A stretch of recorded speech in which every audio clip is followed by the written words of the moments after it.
공법이 좀 어려우시면 많이 들어보시는 게 필요합니다. 대신 결석만 하지 않고 한 바퀴 돌고 두 바퀴 돌 때쯤이면 이해가 되십니다.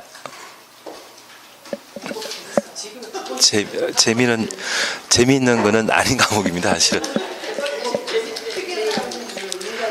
더 중요한 거는 이거는 매년 바뀌기 때문에 너무 많이 바뀌기 때문에 재미있는 과목은 아닌 것 같습니다. 예, 그러시면 대신 이건 항상 이해하신다 생각하시고 계속 봐주시는 게 필요하십니다. 그리고 아마 한 바퀴 돌고 나서 또 한 번 들으시게 되면 그때는 좀 더 수월하게 이해하실 수 있고요. 그리고 용어가 어느 정도 이해되시고 나면 그 다음에 시험 나올 것은 좀 뻔히 정해져 있습니다. 그래서 그 부분만 좀 응용해서 만들어지는 문제들을 풀어나가시면 충분한 점수는 얻을 수 있을 겁니다.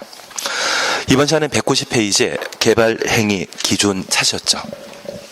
양가 1번 면적 기준이라는 것을 우리가 볼 수 있습니다. 그리고 박스 속에 1번과 관련되어 동그라미 1번, 2번, 3번, 4번 4개를 묶어 놓습니다. 그리고 끝에 규모 크겠습니까? 규모 작겠습니까?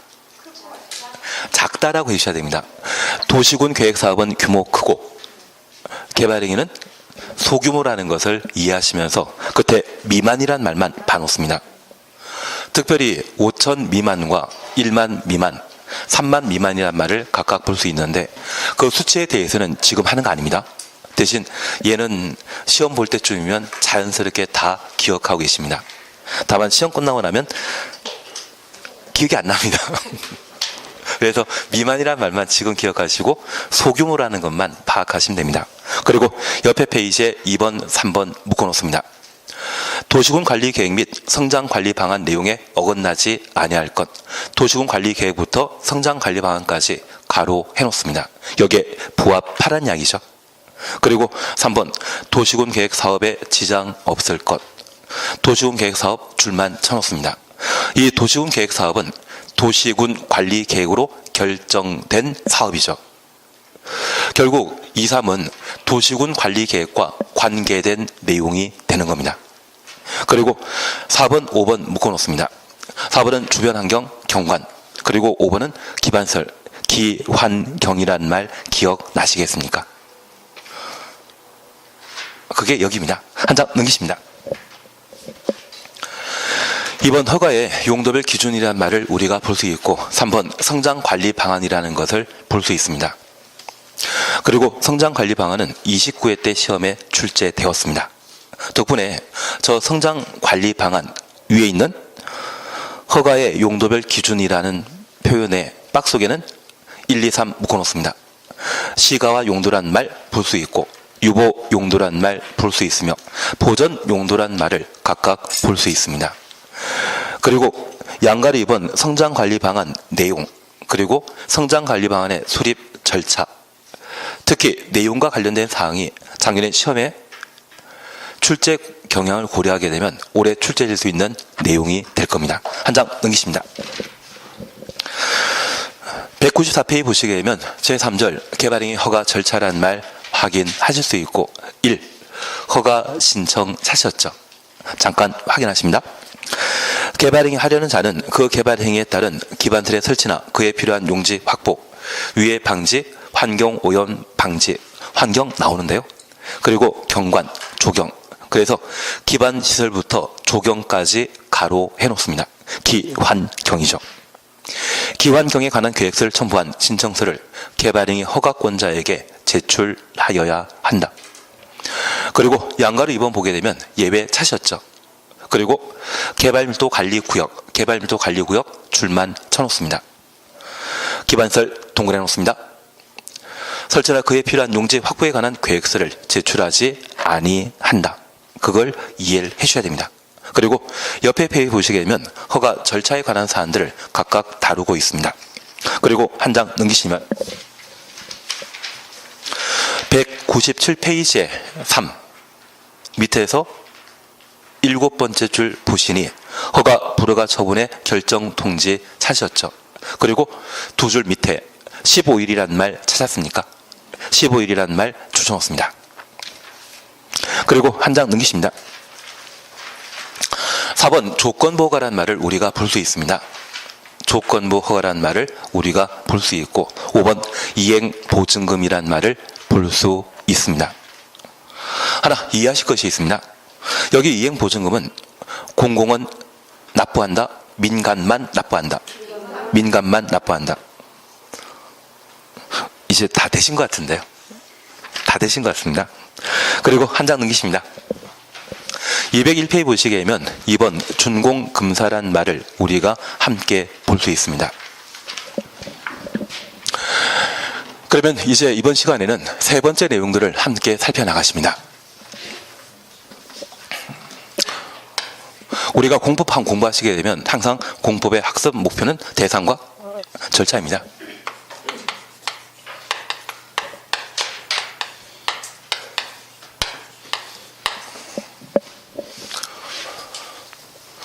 국토계획법에 정해놓고 있는 개발행위 허가 범위에 해당되는 행위를 내가 하고자 한다고 하면 허가권자에게 개발행위 허가받은 때만 해당 행위를 할 수 있습니다. 특별히 내가 경미한 행위를 하게 된다면 그때는 허가받지 않고 그냥 할 수 있겠죠. 그래서 허가 대상에 해당되게 되면 개발행위 허가 받고자 신청서를 제출하도록 되어 있습니다. 그리고 이러한 신청서에는 무엇이 포함되어야 된다? 기환경에 관한 계획서가 첨부돼야 됩니다.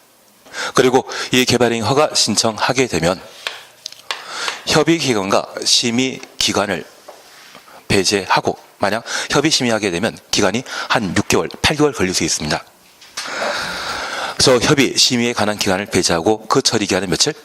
15일 이내 개발행위 허가 신청에 대한 허가 여부를 결정 통지하게 됩니다. 불허라고 하면 허가 안 내줄 수 있다는 이야기죠. 그래서 불허가 처분하게 되면 그 불허가 처분 이유를 꼭 신청인에게 통지하도록 되어 있습니다. 그리고 저 개발행위 허가받은 자는 개발행위를 하고 그 공사가 모두 완료된 때 준공금사 받도록 되어 있는데 토지 분할하는 것과 물건 쌓아놓는 경우에는 공사를 수반하지 않죠. 그래서 건축물 건축, 공작물 설치, 토지의 형제 변경, 토석 제치 그 4가지 행위에 대해서만 허가권자에게 준공금사 받도록 되어 있습니다. 분할 적체의 경우는 준공금사 대상 아니라는 것을 확인해 주시는 게 필요합니다. 그러면 첫 번째 우리가 봐주실 것은 저 개발행위 허가 신청 시에는 기환경에 관한 서류를 첨부하도록 되어 있습니다.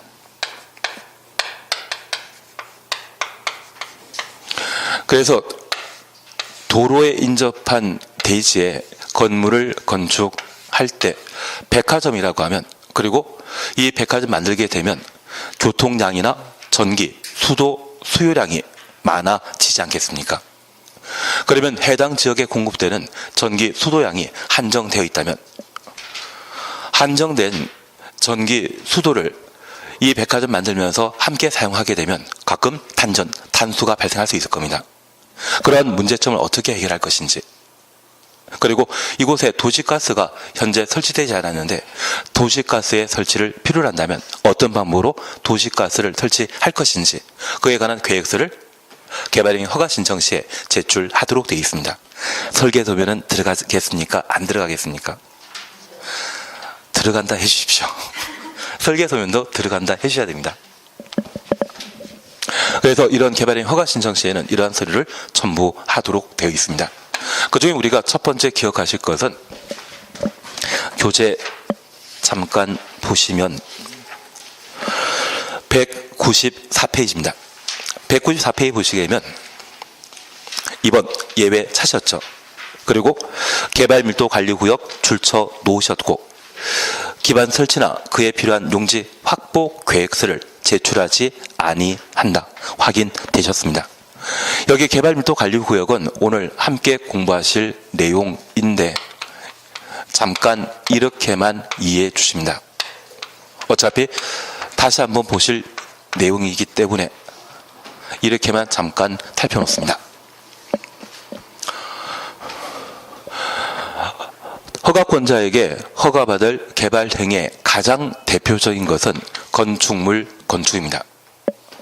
공장이나 상가가 만들어지게 되면 아마 함께 주택도 만들어지게 되는데, 이러한 건축물 건축이 많아지게 되면 인구는 당연히 늘어나게 될 겁니다. 저 인구가 늘어나게 되면 기반 시설에 대한 수요량은 늘어날 수밖에 없습니다. 그러면 해당 지역의 기반설에 새로운 설치가 가능한지, 해당 지역의 새로운 기반설의 설치가 곤란한지에 따라 기반설 부담구역과 개발밀도 관리구역으로 나뉘게 됩니다. 만약 왕복 2차선 도로에 큰 백화점을 만드는데 길 건너편에도 도로를 따라 여러 필지의 대지에 건물이 건축된 상태라면 저 왕복 2차선 도로를 왕복 4차선 또는 8차선으로 확장하는 것은 좀 힘들지 않겠습니까? 만약 이런 상태라고 하면 백화점에 대한 개발행위 허가는 내준다? 못 내준다? 못 내줍니다. 그래서 우리 용도 지역과 관련된 내용을 함께 공부하시면서 도시지역과 비도시지역을 함께 공부하셨고, 그 도시지역은 주상 공록으로 함께 공부하셨습니다. 특별히 주거지역과 상업지역, 공업지역은 보통 개발이 이미 완료된 지역입니다.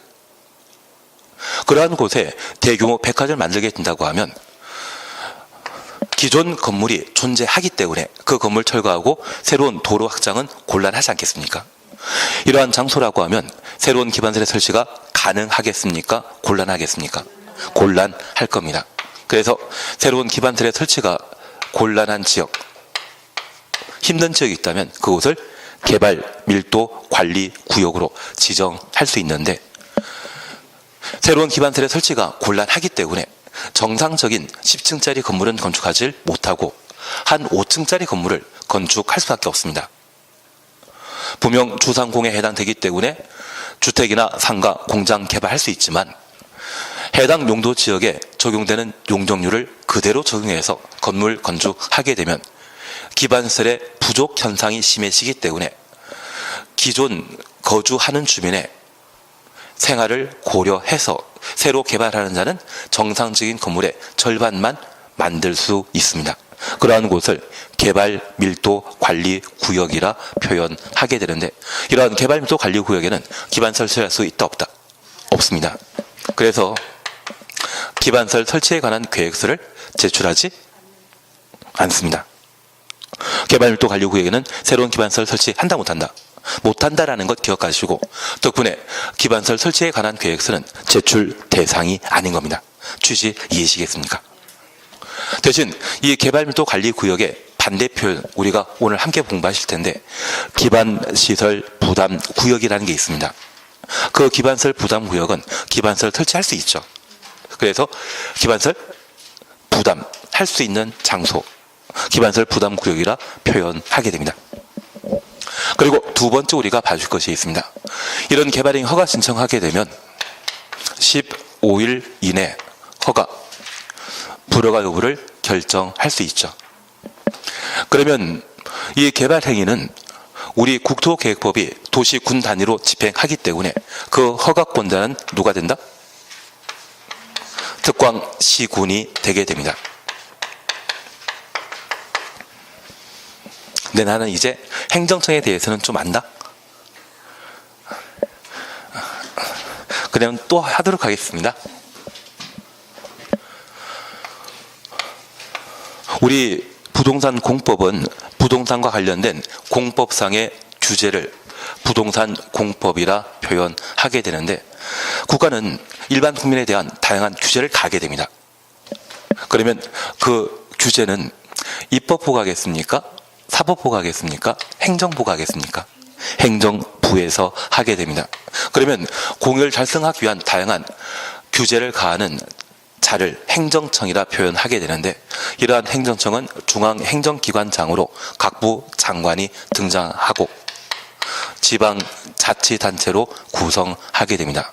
현재 지방자치단체는 우리가 살고 있는 남양주시는 기초지방자치단체이고 저 남양주와 구리, 의정부를 포함한 경기도가 있다고 하면 그 경기도를 광역지방자치단체라 표현하게 됩니다. 그래서 이 광역지방자치단체는 특별시, 광역시, 경기도 그리고 세종시라 분류는 특별자치시와 제주도인 특별자치도가 있는데 그 특별한 세종시와 제주도의 경우는 기초지방자치단체가 없습니다. 그래서 특별이란 말을 붙여줍니다. 대신 서울특별시는 25개 구로 구성되어 있고 경기도는 31개 시, 군으로 구성되어 있는데 저 광역지방자치단체를 구성하는 곳을 기초지방자치단체라 하고 이들은 시, 군, 구를 의미하게 됩니다. 우리가 민법 공부하시면서 법률행위는 하나 또는 둘 이상의 의사표시를 요건으로 하는 법률 효과라고 공부하지 않으셨습니까? 그래서 법률 행위의 기본적인 구성 단위는 의사 표시이죠. 그래서 시험에 나오는 것은 그냥 의사 표시가 아니라 하자 있는 의사 표시, 사기 감각 이런 거 나오지 않습니까? 요즘 1차 공부할 일이 없으니까 전혀 관심 없습니다. 그래서 얘가 법률 행위라면 얘는 의사 표시라고 이해해 주시면 됩니다. 다만 우리 국토계획법은 도시군 단위로 집행하는 법률이기 때문에 군은 도시군의 대상이 아닙니다. 그래서 저 개발행위 허가권자로 시의 군구청장을 들게 되면 무조건 틀립니다. 우리 국토계획법은 도시군 단위로 집행하는 법이죠. 그래서 서울에 강남구가 도시이겠습니까? 서울시가 도시이겠습니까? 서울시가. 그래서 강남구청장은 국토계획법에서는 등장하는 자가 아닙니다. 그래서 만약 저 허가권자가 특광 시군구청장이다. 구청장 들어가 있으면 무조건 틀린 겁니다. 그리고 두 번째, 광역지방자치단체인 경기도는 도시가 될 수 없죠. 그 경기도를 구성하고 있는 시군이 도시군이 되게 됩니다. 다만 이런 경기도 속에 있는 도시 중에 인구 50만 이상인 도시가 있다고 하면 아주 큰 도시이기 때문에 이들을 대도시라 표현하고 이 대도시는 공법적 측면에서는 경기도지사와 대등한 역할을 하게 됩니다. 그래서 우리 국토계획법은 도시군 단위로 집행하는 법률이기 때문에 저 개발행위와 관련된 허가권자도 누구이다? 특광시군이라는 것을 파악해 주셔야 됩니다. 그리고 이 특광시군이 개발행위 허가 신청 받게 되면 허가 여부를 결정하게 되는데 그러한 허가 여부에 대해서는 세 가지 요건을 충족하면 개발행위 허가 내줄 수 있습니다. 첫 번째 우리 봐주실 것은 개발행위 허가 대상은 규모 크다 작다 소규모였습니다. 그래서 면적 요건과 관련되어 무엇 미만이란 말을 사용하게 되면 개발행위 허가 받을 수 있습니다. 다만 이 면적 요건과 관련되어서는 최근에 시험에 잘 안 나오고요. 나온다고 하면 응용되는 문제로 형성되게 되는데 시험 볼 때쯤이면 다 기억하고 있습니다. 그래서 지금 기억하실 것은 도시군 계획사업은 규모 큰 사업이고 개발행위 허가 대상의 경우에는 규모가 작은 사업이다. 그래서 무엇 미만이라는 말 쓰게 된다면 그때는 개발행위로 파악하시고 무엇 이상이라는 말 쓰게 된다면 그때는 도시군 계획사업으로 이해해 주셔야 됩니다. 그리고 두 번째입니다.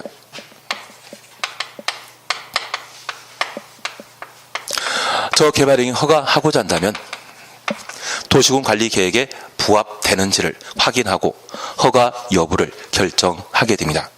우리가 지금까지 함께 공부하시면서 용도 지역을 도시군 관리 계획으로 결정하게 되면 용도 지역의 지정 목적 달성하기 위한 행위 제한으로서 건축 제한, 건폐율 제한, 용적률 제한을 함께 보셨습니다. 이 세 가지 통칭해서 뭘 한다? 행위 제한이라 합니다. 나는 지금 다 외웠다? 건축 제한은 6가지 정리한 적이 있는데 하긴 지금 시험 볼 일 없으시죠? 나중에 3월달, 4월달 되시면 그때 한번 건축 제한에 대해 한번 보고 시험 보시면 바로 출제되는 문제를 맞출 수 있을 겁니다. 지금까지 6개 벗어난 것 한 딱 2번 있었거든요. 그런 문제는 맞추라고 낸 문제겠습니까? 틀리라고 낸 문제겠습니까? 그런 거 틀려주시고 6개만 해주시는 겁니다.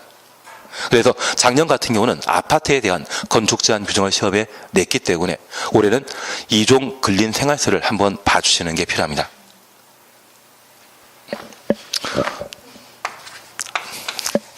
그냥 나중에 이해될 때까지 그냥 놔뒀다가 천천히 공부하시면 됩니다.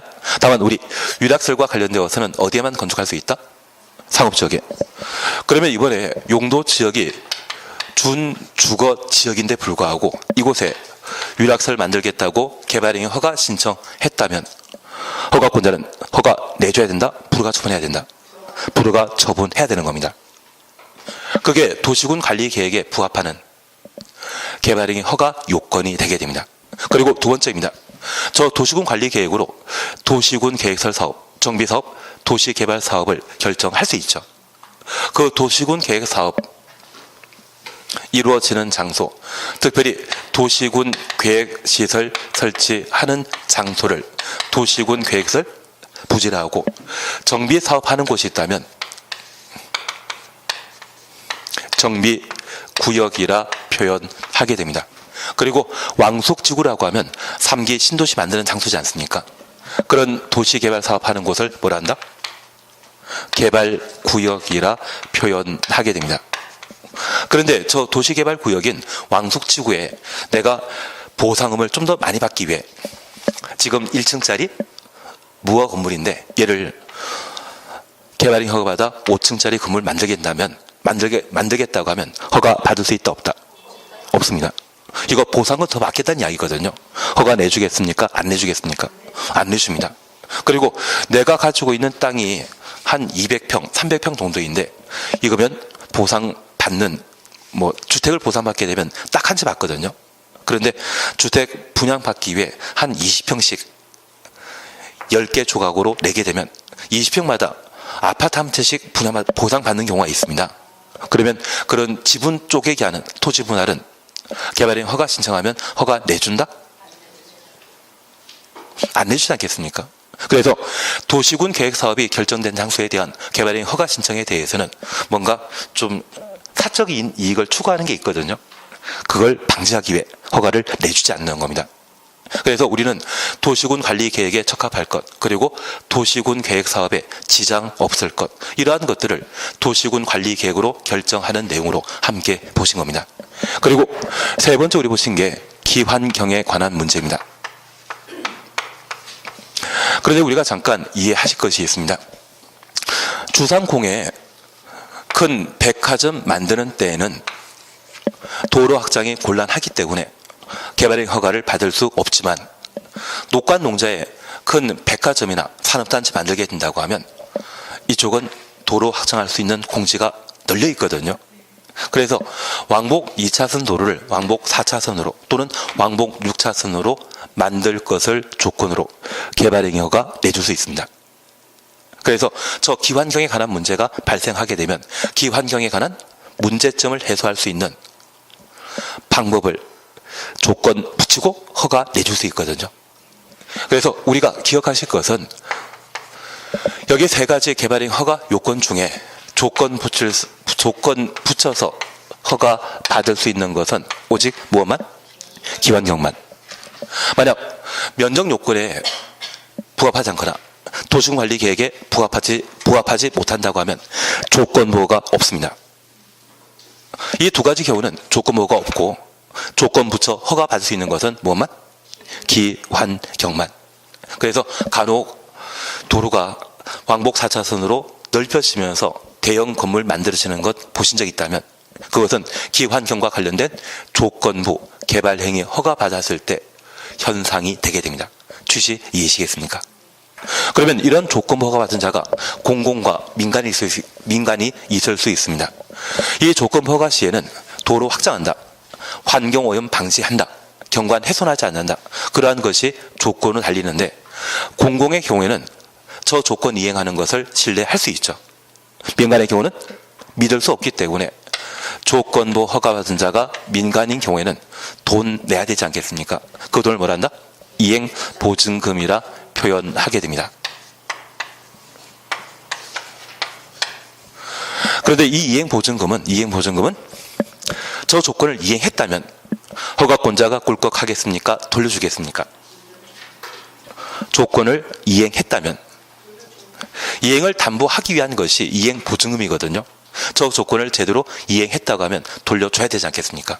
그래서 저 조건을 제대로 이행했다는 것을 언제쯤 확인할 수 있겠습니까?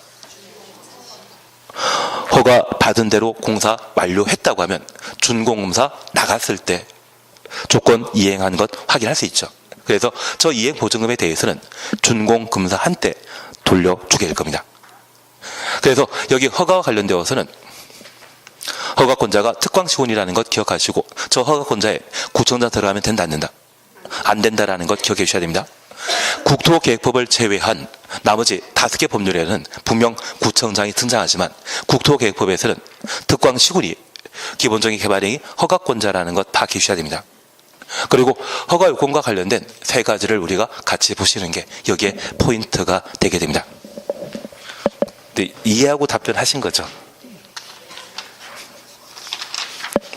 그래서 190페이지 보시면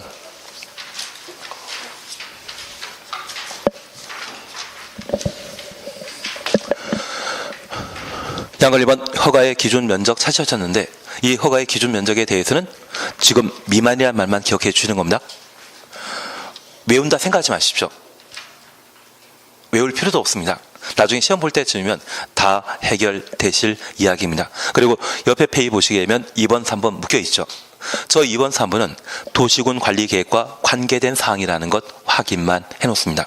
그리고 3번 찾으셨죠. 특광시군은 개발행위 허가 또는 변경 허가하려면 그 개발 행위가 도시군 계획 사업 시행에 지장 주는지에 대해 해당 지역에 시행되는 도시군 계획 사업 시행자의 의견 들어야 한다. 도시군 계획 사업부터 의견까지 가로 해놓습니다.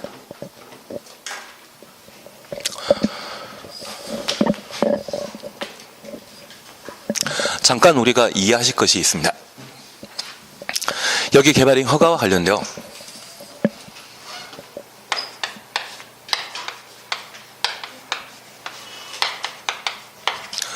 의견 청취 제도를 현재 마련하고 있습니다. 그런데 하나 이해하실 것이 있습니다.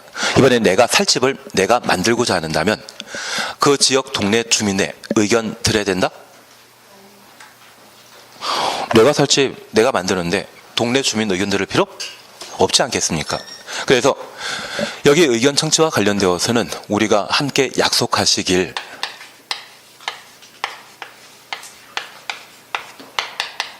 각종 행정계획을 수립하게 되면 대한민국의 모든 권력은 국민으로부터 나오기 때문에 주민 의견 청취를 하도록 되어 있습니다. 그리고 저 주민 의견 청취와 관련되어 3번에 걸친 각종 행정계획에 대해서는 주민 의견 청취할 필요 없었습니다. 그래서 지난주에 우리가 함께 공부하셨던 단계별 집행계획, 그리고 기반설 부담구역이 지정 단계별 집행계획 기억나지 않으십니까? 그 단계별 집행계획은 도시군 계획설 사업과 관련된 재원 조달, 보상에 관한 계획으로 내 땅이 도시군 계획설 부지에 포함되었다면 나는 10년 뒤에 보상금 받는 것을 원한다? 내일 당장, 아니 오늘 당장 받는 걸 원한다. 외워서 오늘 당장이신 건 아니죠. 빨리 돈 받아야만 그 돈 가지고 대체 토지를 어떻게든 확보할 수 있지 않겠습니까? 만약 10년 뒤에 보상을 받게 되면 주변 토지의 가격은 오를 대로 오른 상태이기 때문에 보상받은 돈으로 뭔가 할 게 없을 겁니다. 그래서 이 단계별 집행 계획에 대해서는 빨리 받는다는 것이 공통된 의견이고 다른 반대 의견 없기 때문에 저 단계별 집행 계획에 대해서는 주민 의견 청취할 필요 없는 겁니다. 그리고 두 번째 우리 함께 보시는 게 기반설 부담 구역에 수립하게 되는 기반설 설치 계획에 대해서도 주민 의견 청취할 필요 없습니다. 그리고 세 번째는 도시개발법에 보게 되는 실시 계획이 주민 의견 청취를 하지 않습니다. 행정계획과 관련되어 3번에 걸쳐 주민 의견 청취 없다라는 것을 살펴주셔야 됩니다. 그리고 두 번째 우리 보셨던 것은 여기 의견 청취 방법은 공청회와 공람 절차가 있는데 공청회는 딱 3번입니다. 광역도시계획과 도시군 기본계획, 그리고 도시개발법의 도시개발구역 면적이 100만 이상의 경우는 공람 절차 거친 후 공청회 개최하여야 한다. 공청회 몇 번? 3번입니다. 나머지는 다 공람입니다. 그런데 우리가 하나 이해하실 것은 이번에 개발행위와 관련되어서는 내가 살 집 내가 만드는 것이거든요. 동네 주민 의견 들을 필요 있다 없다? 없습니다. 그래서 개발행위와 관련되어서는 주민 의견 정치 없는 겁니다. 다만 저 주민 의견 정치는 없지만 3가지 의견 청취가 있습니다. 그 대표적인 것으로서 첫 번째 우리 보실 것이 도시군 계획 사업이 결정된 곳에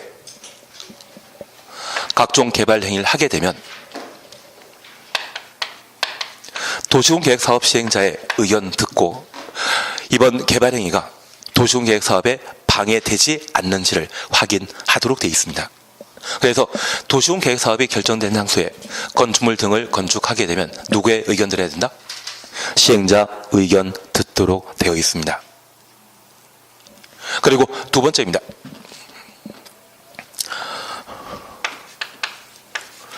개발행위 허가 신청했는데 특광시군이 조건부 허가하고자 합니다.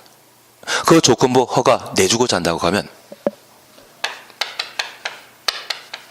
제시된 조건이 개발행위 허가 신청한 자가 감당할 수 있는 사안인지를 시행자에게, 개발행위 허가 신청자에게, 개발행위 허가 신청자에게 의견 듣도록 되어 있습니다. 그래서 이번에 백화점에 대한 개발행위 허가 신청이 접수되었는데 왕복 2차선 도로이기 때문에 왕복 4차선 도로 만들어야 될 것 같다. 그런 조건 붙이고자 한다고 하면 누구에게? 신청한 자의 의견 듣도록 되어 있습니다. 다만 이 2가지 경우에 매번 시험에 내게 되면 시행자의 동의 받아야 된다. 신청한 자의 동의 받아야 된다. 의견 청취가 동의로 바뀌는 경우가 있습니다. 다만 우리가 이해하실 것은 여기 개발행위 허가 여부를 결정하는 것은 행정청의 재량이거든요. 행정행위를 비행정청인 행정청 아닌 자의 의견에 구속당할 필요 있다 없다? 없습니다. 그래서 저 비행정청의 동의받아야만 특정한 개발행위 허가 처분 내준다. 그 자체의 표현이 있다면 그게 잘못된 겁니다. 취지 이해하시겠습니까? 행정청 아닌 자의 동의받고 특정한 처분한다? 잘못된 것으로 파악해놓습니다. 그리고 우리 시험에는 아주 가끔 시험에 내게 되는데 공공시설 귀속에 관한 문제입니다. 만약 이런 경우라면 관리청의 의견을 듣도록 되어 있습니다. 지금은 좀 아니지만 한 15년, 20년 전만 하더라도 대규모 아파트 단지가 만들어지게 되면 학교를 만들어서 나라에 기부 체납했던 적이 있습니다. 그리고 최근은 학교 대신 도로나 교량을 만들어서 나라에 기부 체납하는 경우가 있습니다. 그러면 학교를 만들어서 나라에 기부 체납하고자 한다면 누구의 의견 들어야 되겠습니까? 교육청. 교육청이 관리청이거든요. 그러면 학교라는 건물만 달랑 만들어 놓으면 학교 기능을 다할 수 없죠. 선생님 배치돼야 되지 않겠습니까? 계셔야 되지 않겠습니까? 그래서 쌤이 계셔야 되기 때문에 누구에게? 관리청의 의견 듣도록 되어 있습니다. 보통 시험에 내게 되면 도시군 계획사업과 관련되어서는 누구에게? 시행자의 의견 듣도록 되어 있고 조건 허가 시에는 신청한 자의 의견 듣는다. 저 2가지를 주로 시험에 내게 됩니다. 다만 우리가 함께 기억하실 것은 이 2가지입니다. 그리고 종론과 관련된 우리 함께 공부하시면서 각종 행정계획 수립 시에는 주민 의견 듣도록 되어 있고 주민 의견 청취 없는 것 3개 있습니다. 단계별 집행계획은 올해 시험에 나올 만하기 때문에 꼭 기억해 놓고 계셔야 됩니다. 그리고 도시개발법의 실시계획은 주민 의견 청취 없습니다.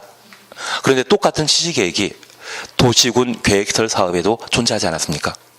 도시군 계획설 사업의 실시계획 인가 시에는 주민 의견 청취합니다. 실시계획이 국토계획법과 개발법 2번 나오거든요. 국토계획법의 실시계획 인가 시에는 주민 의견 청취하고 도시개발법의 실시 계획에는 주민 의견 정치 없습니다. 아직 개발법도 안 했는데 이상한 이야기만 제가 했나 봅니다. 그래서 그러한 부분들을 좀 구분하시는 게 필요합니다. 그래서 3번 도시군 계획 사업 시행에 지장 없을 것, 이를 확인하기 위해 도시군 계획 사업 시행자의 의견 들어야 한다 확인되셨습니다. 그리고 4, 5번 묶어놓으시면서 기환경이라는 말 확인되시죠? 한 장 넘기십니다.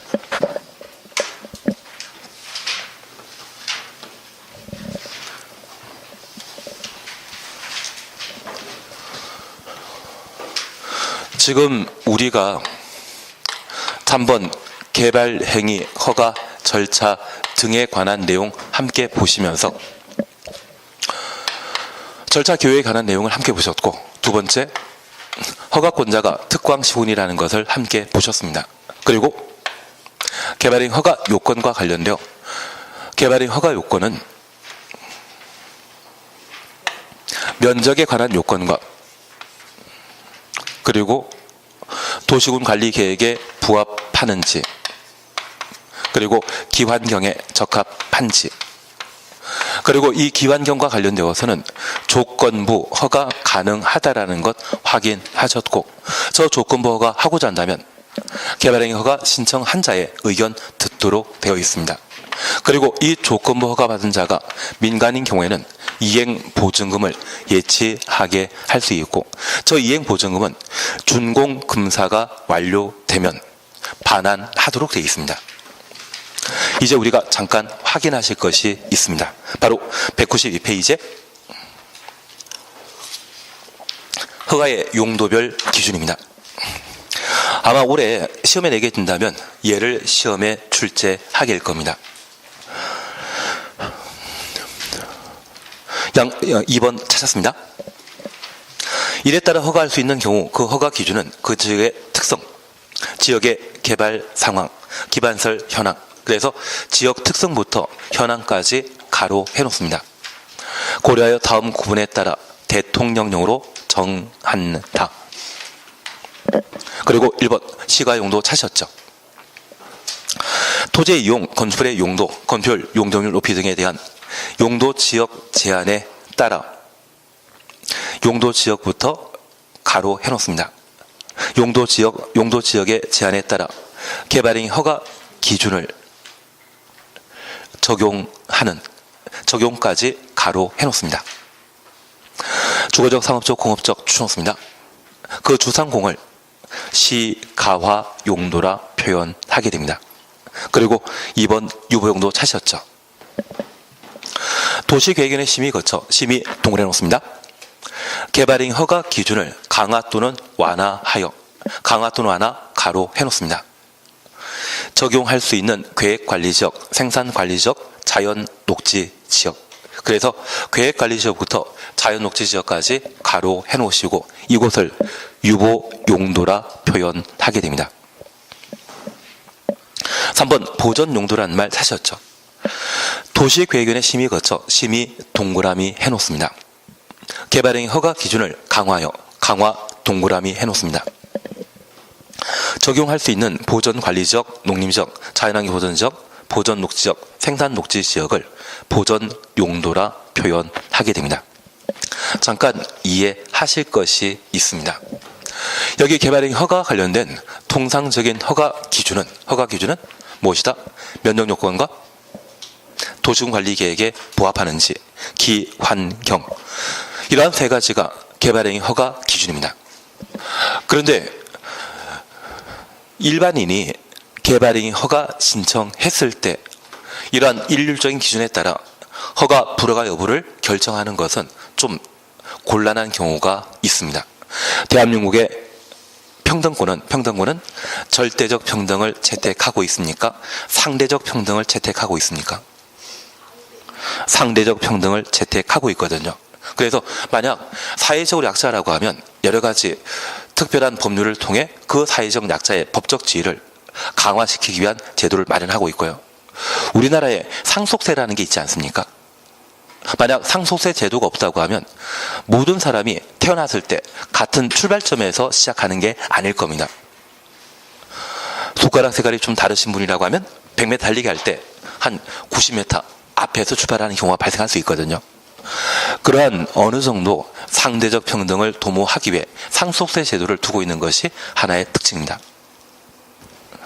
그래서 여기 개발행위 허가 기준에 대해서는 획일적으로 적용하는 것이 아니라 상황에 따라 탄력적으로 적용할 필요가 있습니다. 그래서 저 개발행위 허가 기준과 관련되어 일반적인 기준 말고 해당 지역의 개발 현황이나 기반설의 설치 현황 등을 고려하여 지역별로 탄력적으로 개발행위 허가 기준을 적용하는 경우가 있습니다. 특별히 우리가 함께 공부하시면서 주거지역과 상업지역, 공업지역은 이미 충분한 개발 사업이 이루어진 장소이죠. 이 주상공을 뭐란다? 시가화 용도라 하고, 이러한 경우에는 우리가 함께 보셨던 일반적인 개발행위 허가 기준을 그대로 적용하게 됩니다.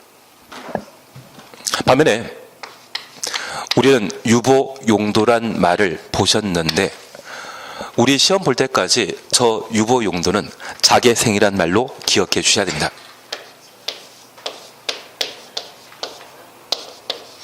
우리 교재에서는 계획관리지역, 생산관리지역, 자연 녹지지역으로 각각 구분되어 있는데,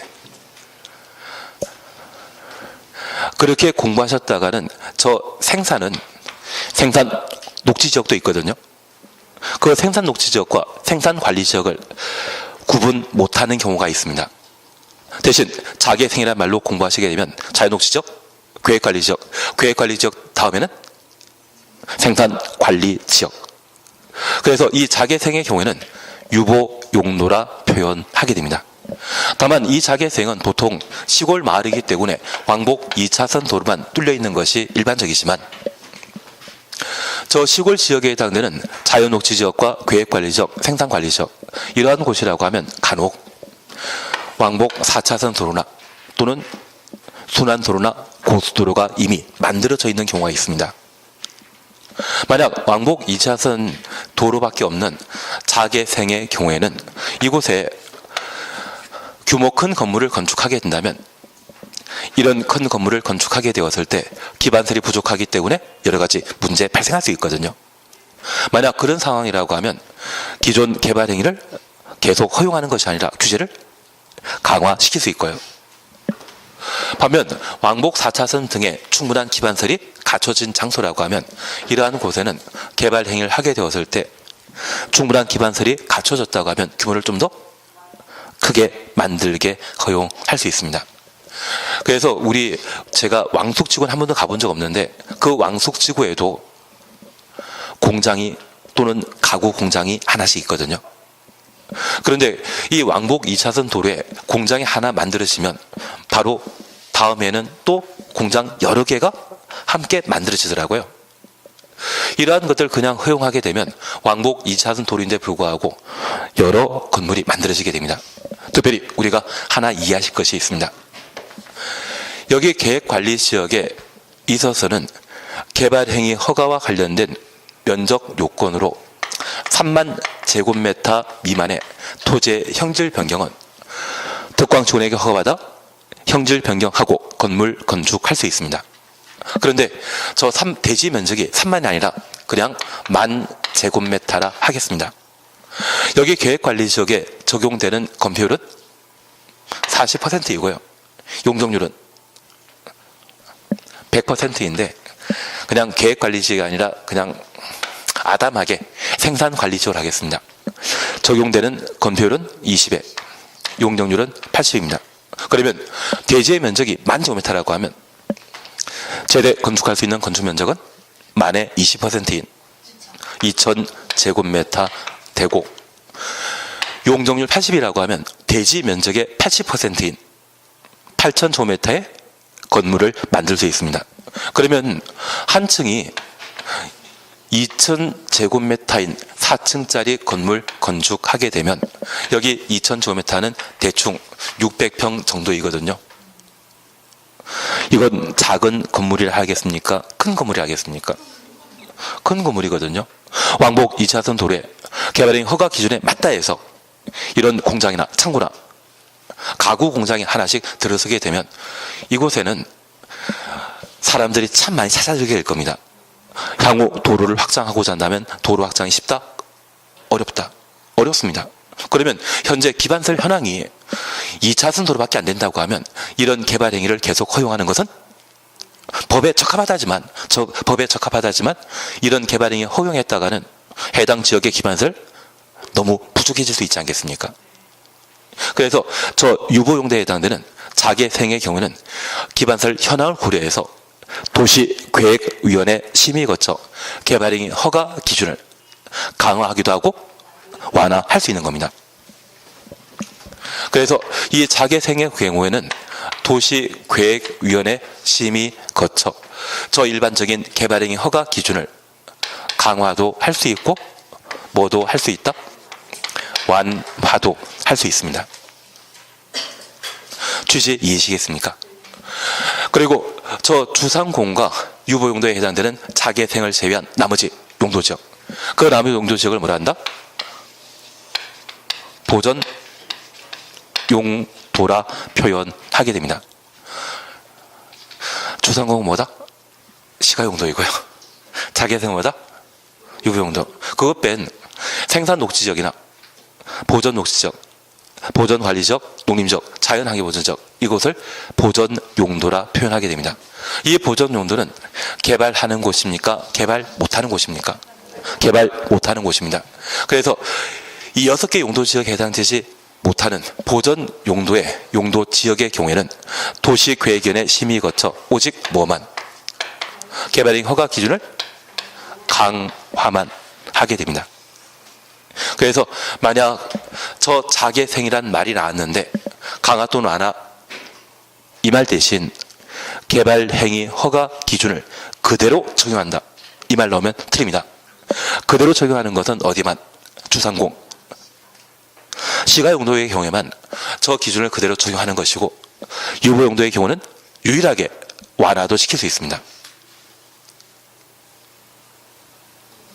유보용도는 도시계획위원회 심의 거쳐 뭐도 가능하다? 완화도 가능합니다. 그래서 만약 시험에 생산 녹지 지역의 개발행위 허가 기준에 대해서는, 개발행위 허가 신청에 대해서는 도시계획위원회 심의 거쳐 그 개발행위 허가 기준을 강화하거나 완화할 수 있다, 이 말 나오면 틀립니다. 강화 또는 완화란 말 쓸 수 있는 용도 지역은 어디만? 유보용도인 자개생, 그걸 해주셔야 됩니다. 작년에 이거 시험에 나온다고 이거 말고 성장관리방안 수립 대상을 시험에 나온다고 이야기 드렸는데, 그때 이야기 드린 게 그냥 유보용도와 보존용도만 이야기 드렸더만 시험에 주상공이 나왔는데 찾아내질 못하시더라고요.